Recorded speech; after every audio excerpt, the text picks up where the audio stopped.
আমি ভালোবাসার রান্নাঘরে সুচন্দ্রা চ্যাটার্জি একটা ছোলার ডালের অসাধারণ রেসিপি তোমাদের সামনে করে দেখাবো। প্রথমে ছোলার ডালটাকে আগের দিন রাত্রি ভিজিয়ে রেখেছিলাম। এইবার ছোলার ডালের সব জলগুলো ফেলে দিয়ে একটু আদা কুচো আর কাঁচা লঙ্কা দিয়ে একটু পেস্ট করে নিয়ে আসলাম। তার পেস্টটার মধ্যে একটু হলুদ, সামান্য একটু নুন দিয়ে 1 ঘন্টা মতো ম্যারিনেট করে রেখে দিলাম।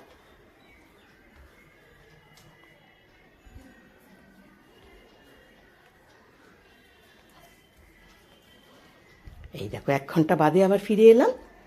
ঠিক আছে, এবার এগুলোকে ছোট্ট ছোট্ট করে বড়া করব। আর এই দিকে একটা মিক্সিং জারে টমেটো, কাঁচা লঙ্কা আর আদা দিয়ে পেস্ট করে নেব। টমেটো আছে, কাঁচা লঙ্কা, বড় একটা টমেটো, 3টে কাঁচা লঙ্কা আর খানিকটা আদা। এইবার এটা হবে সানফ্লাওয়ার অয়েলে। ঠিক আছে, এইবার এই ছোট্ট ছোট্ট করে বড়াগুলো তৈরি করে নিচ্ছি। ছোলার ডালের বড়া ঠিক এই রকম করেই তোমরা করো, দেখো অসাধারণ টেস্টি হয়, ভীষণ ভালো হয় খেতে। ভাত, রুটি, লুচি, পরোটা সব কিছুর সাথে ভালো লাগে। কি করব বলো, মনটা একটু খারাপ তো, সেই জন্য শুরুটা ওই রকম করেই করলাম। আমি কিছুতেই আরজি করের ঘটনাটা মেনেই নিতে পারছি না, খুব কষ্ট হচ্ছে, কিন্তু কি করব বলো, রোজকার নিয়মে তো আমাদের ফিরে যেতেই হবে, তাই না? তোমরা খুব ভালো থেকো, সুস্থ থেকো, সাবধানে সেফটি থেকো। বড়াগুলোকে সব ভেজে নিচ্ছি।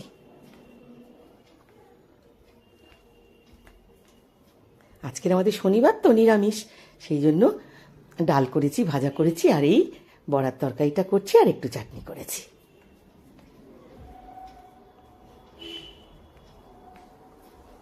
আমি বললাম না, ছোলার ডালটা বেটে সুন্দর করে বড়া করে তার তরকারি করব। খুব ভালো হয়, খুব টেস্টি হয়, খেয়ে দেখো। এই দেখো খানিকটা বড়াই ভেজে রেখেছি আর খানিকটা বড়া হচ্ছে।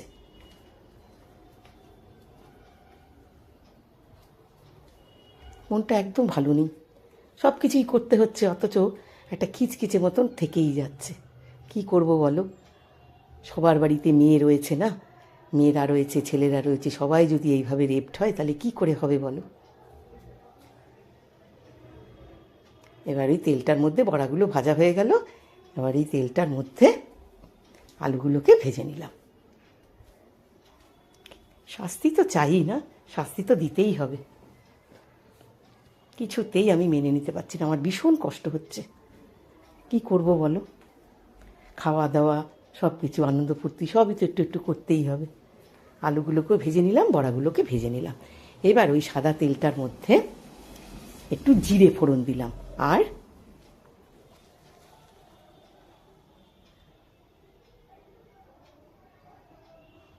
জিরেটা যখন ভাজা ভাজা সুন্দর গন্ধ বেরোবে, খানিকটা হিংটা দিয়ে দিলাম। হিংটা দিয়ে কিন্তু বেশি ভাজা ভাজা করব না, কেননা তেতো হয়ে যাবে তাহলে। হিংটা দিয়েই ওই টমেটো, আদা আর কাঁচা লঙ্কার পেস্টটা দিয়ে দিলাম। এবার গুঁড়ো মশলাগুলো দেব। 1 চামচ হলুদের গুঁড়ো, 1 চামচ জিরের গুঁড়ো, 1 চামচ ধনের গুঁড়ো, 1 চামচ গরম মশলার গুঁড়ো, 1 চামচ কাশ্মীরি লঙ্কার গুঁড়ো, আর ওদিকে কাঁচা লঙ্কাটা দিয়েছি বেটে, ওটা ঝাল নিয়েছি। ঠিক আছে, এগুলো সব দিয়ে দিলাম, দিয়ে ভালো করে এটাকে কষবো। আগেও হয়েছে অনেক ঘটনা, কিন্তু এই ঘটনাটা কেন জানি না ভীষণভাবে মনের উপরে প্রেশার ক্রিয়েট করেছে। খুব কষ্ট হচ্ছে, 31 বছর বয়স তো মেয়েটা, সামনেই বিয়ের কথা ছিল।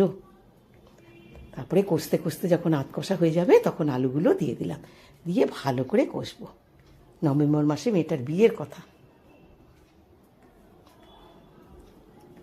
যাই হোক, এইভাবেই আমাদের রোজকার নিয়মে চলে যেতে হবে। নুন দিলাম, মিষ্টি দিলাম, দিয়ে ভালো করে এবার কষবো। ওই ভাজা আলুগুলো দিয়ে একটু কষে নুন মিষ্টি দিয়ে দিলাম।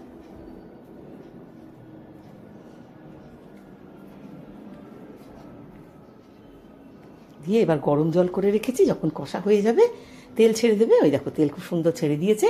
এবার একটু গরম জল দিয়ে দিলাম।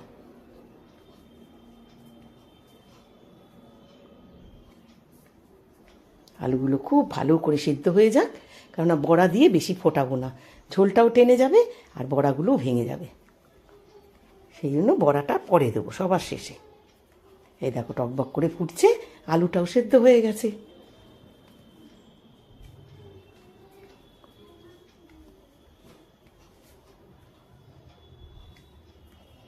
এবার বড়াগুলো দিয়ে দেবো।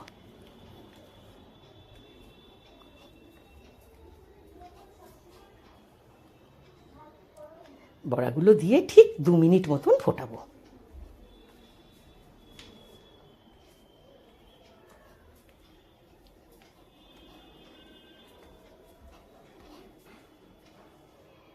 ব্যাস হয়ে গেছে বড়ার তরকারি। এইবার একটু ঘি দিয়ে দেবো, খুব সুন্দর হয়। ঠিক এরকম করে তোমরা করো আর ভালোবেসে আমার সাথে থেকো। এতক্ষণ ধরে দেখবার জন্য অনেক ভালোবাসা তোমাদের, অনেক শুভেচ্ছা। খুব ভালো থেকো তোমরা।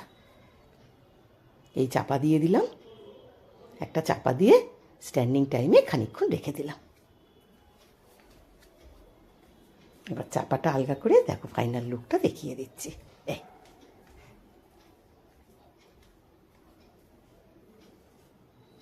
সাবধানে থেকো। Love you all. অনেক অনেক ধন্যবাদ। দেখেছো কি সুন্দর দেখতে হয়েছে।